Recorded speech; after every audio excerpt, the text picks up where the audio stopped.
السلام عليكم يا يا مصدر الأمان، يا حضن الطفل الأول والأخير.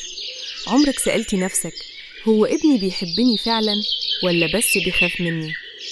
سؤال بسيط لكنه عميق قوي، لأن في فرق كبير بين ابن بيحبك من قلبه وبين ابن بيطيعك خوف من صوتك العالي أو نظرتك القاسية.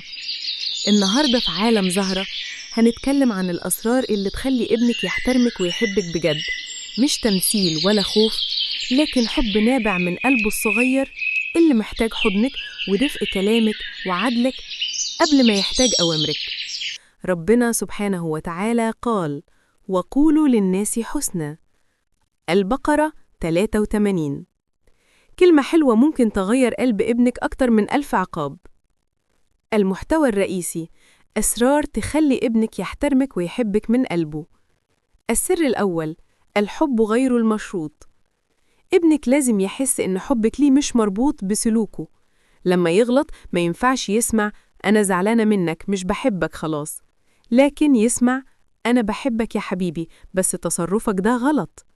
النبي صلى الله عليه وسلم قال: اللهم من ولي من أمر أمتي شيئا فشق عليهم فاشقق عليه، ومن ولي من أمر أمتي شيئا فرفق بهم فارفق به.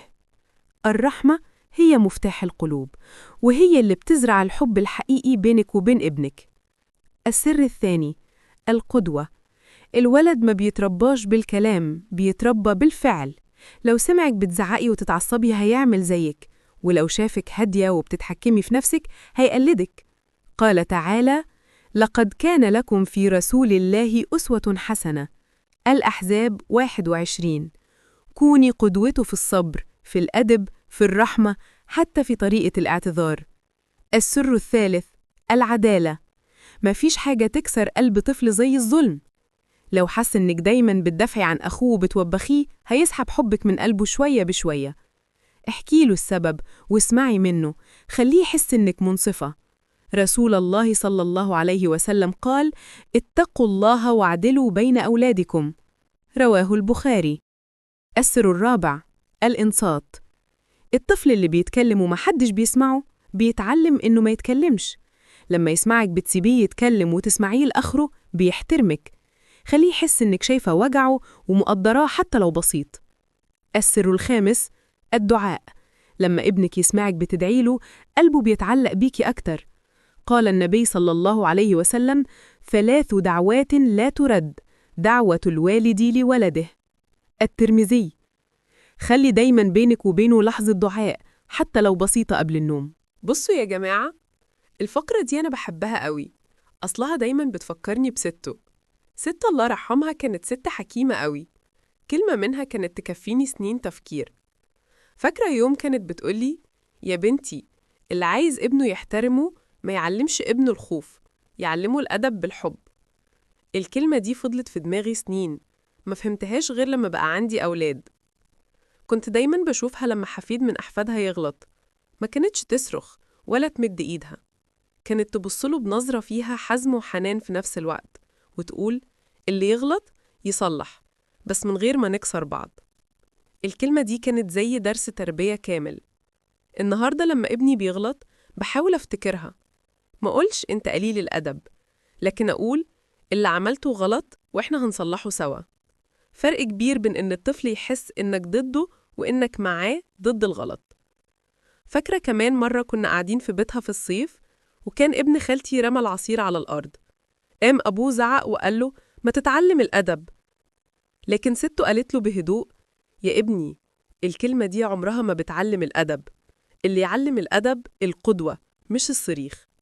وبعدها راحت ماسكة المكنسة وقالت للولد: تعالى ساعدني ننظف سوا، عشان المرة الجاية تبقى تاخد بالك. شايفين الفرق؟ الولد اتعلم يتحمل مسؤولية من غير ما قلبه يتكسر ولا يحس بالإهانة. كنت دايماً أسمعها تقول: الولد اللي يخاف منك مش هيحترمك، لكن الولد اللي بيحبك هيسمعك حتى لو مش عاجباه الكلمة.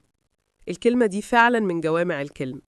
النبي صلى الله عليه وسلم كان قدوتنا في ده، كان رحيماً حتى مع الصغير، وكان يقرب الأطفال منه ويكلمهم باحترام. النبي صلى الله عليه وسلم عمره ما قال لطفل كلمة تجرحه، ولا استخف بمشاعره. النبي مرة شاف طفل صغير عنده عصفور ميت، راح له وقال له: يا أبا عمير، ما فعل النغير؟ يعني بيواسيه على العصفور اللي مات، مش بيضحك عليه ولا بيقول له كبر دماغك.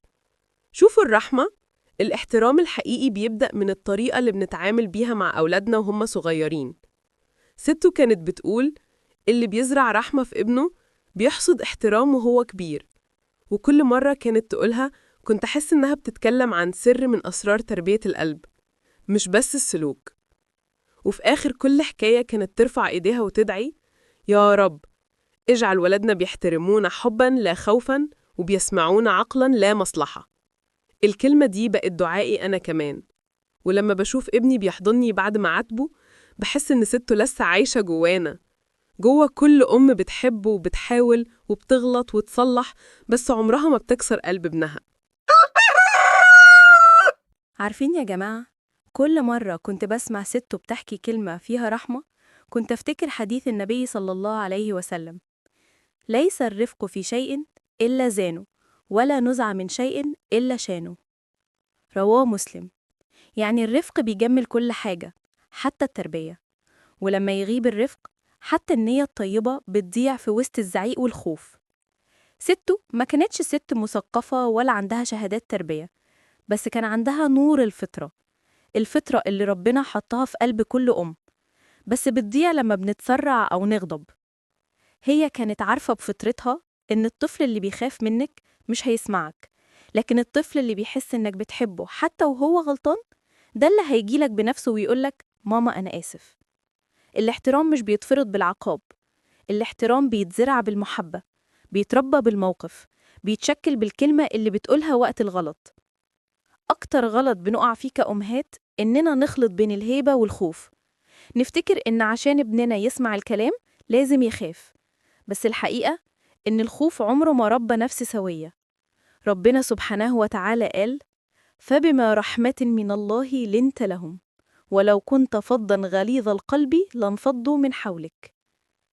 شوفوا، ده كلام ربنا لنبينا صلى الله عليه وسلم نفسه.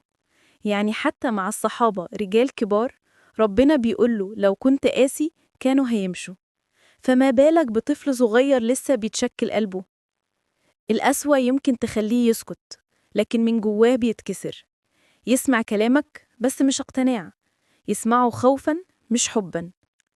والطفل اللي بيتربى على الخوف لما يكبر مش بيحترمك، بيبعد عنك، بيبقى فاكر إنك مصدر التوبيخ مش مصدر الأمان. وده بيفسر ليه أولاد كتير بيكتموا مشاعرهم أو أسرارهم عن أهلهم. لكن الطفل اللي بيتربى في حضن أمان، اللي يعرف إنك بتحبيه حتى لو غلط، ده بيحترمك بعمق، بيخاف يزعلك مش عشان العقاب، لكن عشان الحب اللي بينكم. وده المعنى اللي سته كانت بتوصله من غير ما تقول كلمات كبيرة: اللي يغلط يصلح، بس ما نكسرش بعض. كانت بتختصر التربية كلها في الجملة دي، وهي نفس الفكرة اللي النبي صلى الله عليه وسلم عاشها مع أصحابه وأولاد الأمة كلها.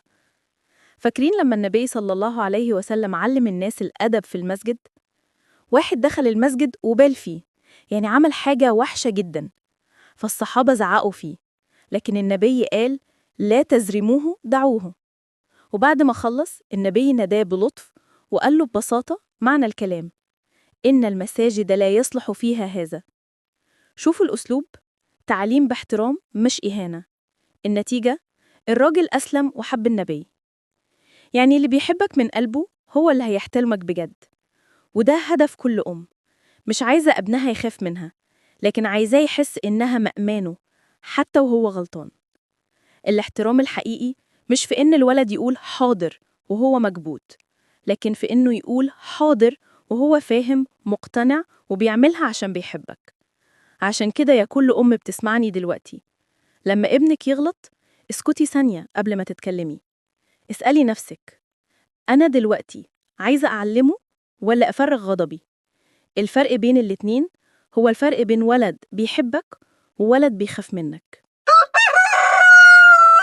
عارفين يا جماعة، كل مرة كنت بسمع ست بتحكي كلمة فيها رحمة كنت أفتكر حديث النبي صلى الله عليه وسلم: ليس الرفق في شيء إلا زانه، ولا نزع من شيء إلا شانه.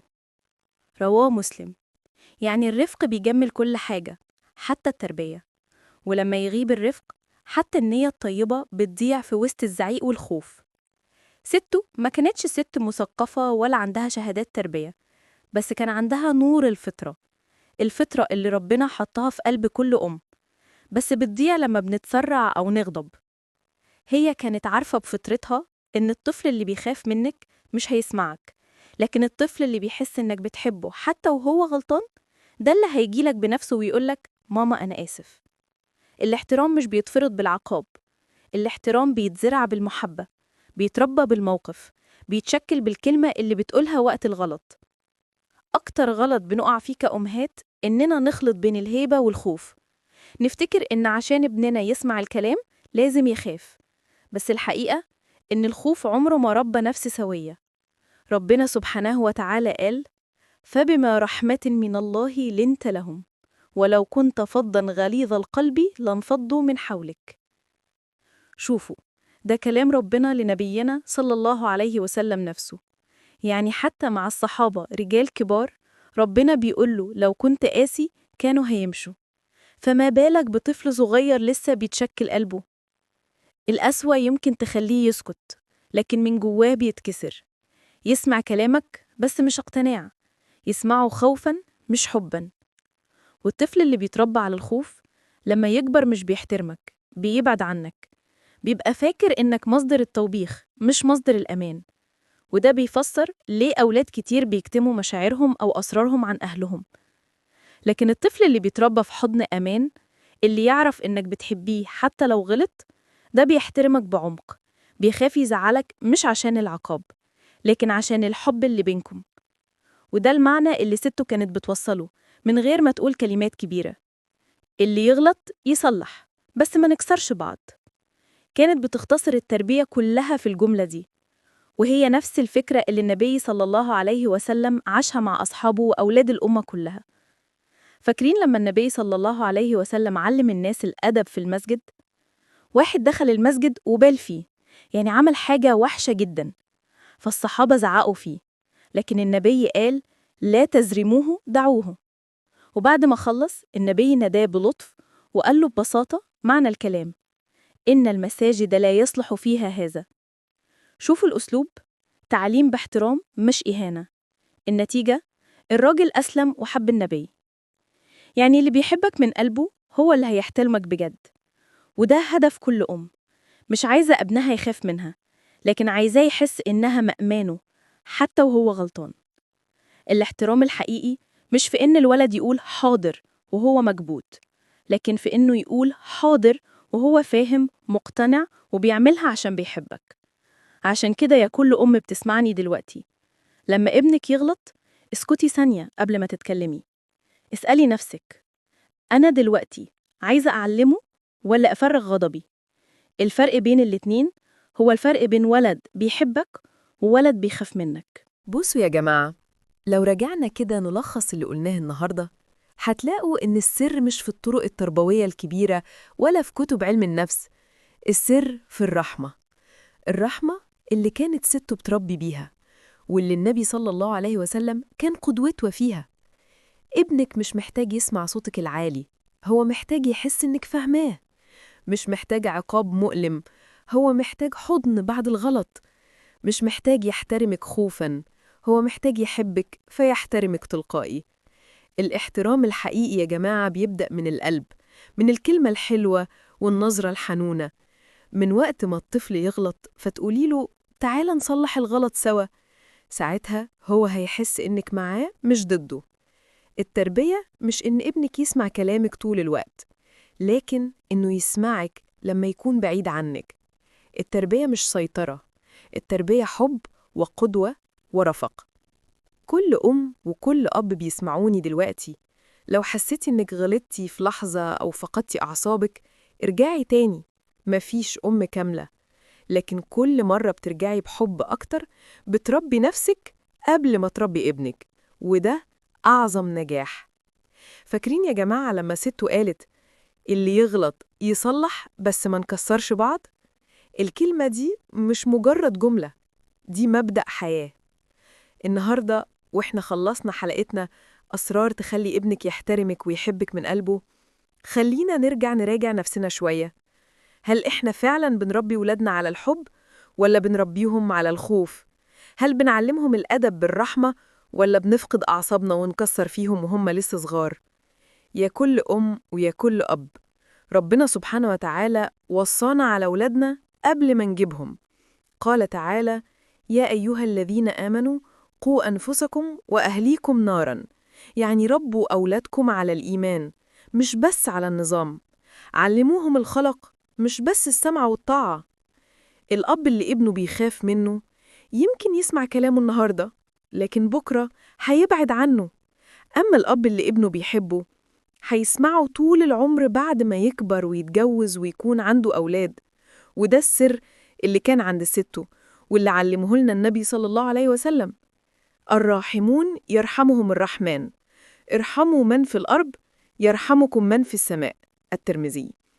خلوا الرحمة دايما في بيوتكم، في نظرتكم، في كلامكم، حتى في لحظة الغضب، لأن الكلمة اللي بتطلع منك وقت الزعل ممكن تكسر قلب صغير أو تبني فيه ثقة تكفيه العمر كله. وافتكروا دايما، الطفل اللي بيحترمك مش لأنه خايف منك، لكن لأنه بيحبك. ده اللي هيدعيلك طول عمره، وده اللي هتفتكريه في شبتك وتبتسمي وتقولي الحمد لله ربيت صح. يلا ندعي لكل أم وأب وأولادنا: يا رب، يا واسع الرحمة، يا من خلقت القلب وجعلت فيه الحنان، اجعل في قلوبنا رحمة لأولادنا واجعلهم قرة أعين لنا كما وعدت في كتابك: والذين يقولون ربنا هب لنا من أزواجنا وذرياتنا قرة أعين واجعلنا للمتقين إماما. اللهم بارك في أولادنا واهدهم لما تحب وترضى. اللهم اجعلهم من الذاكرين الشاكرين ومن البارين بوالديهم ومن حفظة كتابك الكريم. اللهم احفظ أبناءنا من رفقاء السوء ومن ضعف النفس ومن قسوة القلب ومن كل فكر يبعدهم عنك يا رب العالمين. اللهم علمنا كيف نربيهم على الحب لا على الخوف، وعلى الإيمان لا على العناد، وعلى الصدق لا على التظاهر. اللهم اجعل بيوتنا عامرة بالسكينة، وامنحنا الصبر عند الغضب والحكمة عند التربية. اللهم ارزقنا قلوباً تشبه قلب نبيك صلى الله عليه وسلم في الرفق واللين، واجعلنا قدوة لأولادنا كما كان نبيك قدوة لأمته. اللهم بارك في أزواجنا وقر أعيننا بهم، واجعل بينهم المودة والرحمة، واجعلنا وإياهم من أهل الجنة بغير حساب ولا سابقة عذاب. اللهم اجعل كل أم بتسمعني دلوقتي تحس إنك قريب منها، ترزقها راحة البال وتفرح قلبها بأولادها وتطمن عليهم في كل خطوة في حياتهم. آمين يا رب العالمين. وختاماً، من زهرة لكل قلب بيسمعني: افتكروا دايماً يا جماعة، التربية مش سباق مين ابنه أهدى أو أشطر. التربية رحلة حب ومغفرة وتجارب وأخطاء، بس المهم إننا نكمل. ولو الحلقة دي لمست قلبك ولو بكلمة، ما تبخليش علينا بلايك وشير، واشتركي في القناة لو لسه ما اشتركتيش، عشان توصلك كل حلقة جديدة من عالم زهرة اللي دايما هدفها كلمة تدفي القلب وتنور البيت.